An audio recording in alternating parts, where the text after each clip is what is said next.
Group D recruitment 2024 চাকরি প্রার্থীদের জন্য রয়েছে নতুন করে খুশির খবর। একসঙ্গে প্রচুর গ্রুপ ডি পদে কর্মী নিয়োগের বিজ্ঞপ্তি প্রকাশিত হয়েছে। এখানে বিভিন্ন পদে নিয়োগ করা হবে। পশ্চিমবঙ্গের যে কোন জেলা থেকে অনলাইনের মাধ্যমে ছেলে ও মেয়ে প্রত্যেকেই আবেদন নথিভুক্ত করতে পারবেন। তাহলে আর দেরি কিসে, তাড়াতাড়ি আবেদন করে ফেলুন। গ্রুপ ডি পদে কিভাবে আবেদন করবেন? আবেদন করার জন্য শিক্ষাগত যোগ্যতা কি লাগবে? বয়স সীমা কত রয়েছে? বেতন পরিকাঠামো কি থাকবে? আবেদন পদ্ধতি ও নিয়োগ প্রক্রিয়া সহ বিস্তারিত তথ্য নিম্নে আলোচনা করা হয়েছে।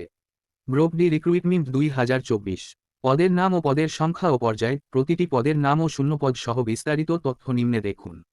বয়স সীমা, আবেদনকারী প্রার্থীদের বয়স ধার্য করা হয়েছে 18 থেকে 27 বছরের মধ্যে। প্রতিটি পদের জন্য আলাদা আলাদা বয়স উল্লেখ করা হয়েছে ভিডিওতে। বেতন সীমা কত? এখানে একসঙ্গে বিভিন্ন পদে নিয়োগ শুরু হয়েছে, তাই প্রতিটি পদের ক্ষেত্রে আলাদা আলাদা বেতন উল্লেখ করে দিয়েছে বিজ্ঞপ্তিতে।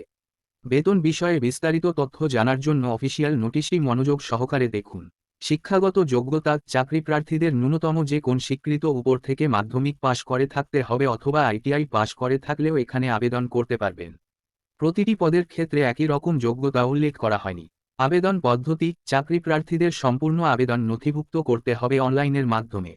সর্বপ্রথমেই প্রতিবেদন নিচে অ্যাপ্লাই লিঙ্ক দেওয়া হয়েছে, সেখানে ক্লিক করে সরাসরি ইমেইলের মাধ্যমে চাকরি প্রার্থীরা অনলাইনে আবেদন নথিভুক্ত করতে পারবেন। নিয়োগ প্রক্রিয়া, চাকরি প্রার্থীদের এখানে নিয়োগ করা হবে শুধুমাত্র লিখিত পরীক্ষার মাধ্যমে। লিখিত পরীক্ষায় যে সমস্ত চাকরি প্রার্থী উত্তীর্ণ হবে তাদের সরাসরি ইন্টারভিউ এর মাধ্যমে যোগ্য প্রার্থীদের বাছাই করে নিয়োগ করা হবে। আবেদনের শেষ তারিখ, বিজ্ঞপ্তি প্রকাশের পর 21 দিনের মধ্যে চাকরি প্রার্থীদের আবেদন নথিভুক্ত করতে হবে। আবেদন করতে হবে সম্পূর্ণ অনলাইনে এবং আবেদন করার পূর্বে প্রতিবেদনটি ও বিজ্ঞপ্তিটি মনোযোগ সহকারে পড়ে বুঝে বিভিন্ন পদে আবেদন করতে পারবেন। ধন্যবাদ। চ্যানেলটিকে সাবস্ক্রাইব করুন।